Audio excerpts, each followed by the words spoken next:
So you got put on a performance improvement plan, but you don't know what you need to do now. Today I'm going to break down how you recover from a performance improvement plan, or can you even recover from a performance improvement plan? This confusion or lack of direction is a common occurrence when someone gets put on a performance improvement plan, or a PIP as it's known in the corporate world. Having had a career within HR, I've seen a lot of PIPs and received a lot of concerned calls from associates that find themselves dealing with this issue. So what should you do if you find yourself on a performance improvement plan? I want to start with a bit of honesty here. While it's certainly not always the case, and I've talked with leaders who are genuinely hoping that the employee does well, but it's been my experience that in most cases, the PIP should be the writing on the wall that your time at that company is coming to an end. This is likely the case because not all PIPs are equal.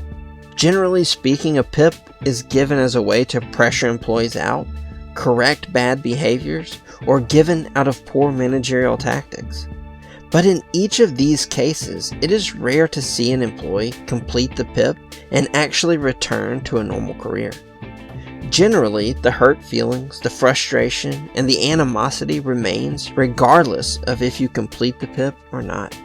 Usually, good leaders are going to avoid putting valuable employees on a performance improvement plan unless there was a mistake so big that they have to write you up based on policy. With this in mind, we can see that the vast majority of times, if you end up on a performance improvement plan, it's not a good thing. It doesn't mean the end of your career, but it might mean the end of your career at that company. Fortunately, we can use some tactics to help assess if we need to start looking around or if we can recover from the PIP. So what do we look for if we get put on a performance improvement plan? First, we need to actually read the performance improvement plan and see what we're up against. Many times, if we're being pushed out, the PIP will be unreasonable and have items that would be difficult to achieve at all within our jobs. Other times, the PIP may be very achievable. So make sure you understand what is it that they're asking of you. And I would do this on your own. Leaders will no doubt want to go over this with you, but take time on your own to review it. This will help you to be more objective and give you time to really analyze each and everything within that PIP. Second, we want to discuss the PIP with our leaders.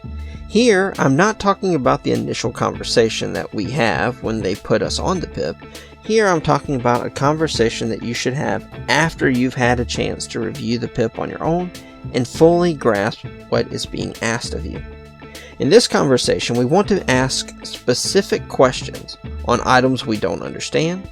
You also want to have a general discussion on your future and on what direction your leader feels like you're heading in. To be honest, we aren't even overly concerned with the specifics of their responses. In this discussion, we need to determine if it sounds like our leader is invested in us accomplishing the PIP or not. Many times, if a leader is hoping for failure, you'll know it. They will be short in their responses, they'll seem disinterested, or they'll give overly generic answers that could literally apply to anyone.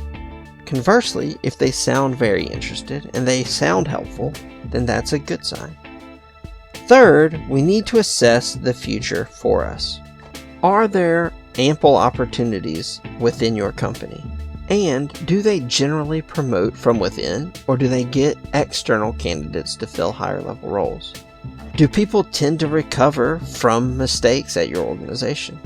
The reality is that a lot of times, if you're being forced out via a PIP, that is probably the way the company generally operates. So do you know others who have been in a similar situation? And how has that played out for their careers? After we've looked at these three things, we can take our findings and make a determination on what we need to do. If a PIP seems unreasonable or harsh, then it's a major red flag. If on the other hand it's reasonable and we could easily accomplish it, then we should have far less concerns. If your leader is disinterested or very generic in their responses to your conversation, then this is another red flag. However, if they're very responsive and very helpful, then they also may want you to succeed. Lastly, if you notice a history of running people off or careers stalling after being on a PIP, then you need to be aware of this. However, if there are examples of people who have recovered and excelled after being on a performance improvement plan, then we have far less concerns. Now, obviously, this last point is going to be difficult to prove unless you know of people who have had issues. So, hopefully, you can find some information here, but this one may be out of your hands. To wrap this all up, we need to have a reasonable PIP. Leaders who genuinely seem interested in our success of completing the PIP, and a track record of recovery through a PIP. If we have all these markers, then we have a real chance of recovering. The unfortunate reality is that this has been a rarity in my experience. In fact, I've been in many discussions with leaders where they request to just do away with PIPs altogether, precisely because it's often that final nail in the coffin and employees rarely recover from it. PIPs aren't just an improvement plan, but they are an indication of a major issue, and they go in your employee file. This often means whether you succeed in completing the plan or not, they follow you throughout your career, and leaders will be far less lenient on future concerns because in their minds you have a history of this behavior. I believe growth and movement, both between jobs but also companies, is the key to success. However, I also feel hesitant to recommend prematurely leaving a job. So I would be diligent in your approach to a PIP and your assessment of what your potential success may be. But at the end of the day, I think in most cases you should prepare yourself to find a new job. They may not fire you, but it may very well be an indicator that the end is near. Be patient, take your time, but protect yourself first and foremost. If you found this video helpful, please like and subscribe, and hit that notification bell so that you're notified of any of our upcoming videos, and we'll see you guys in the next one.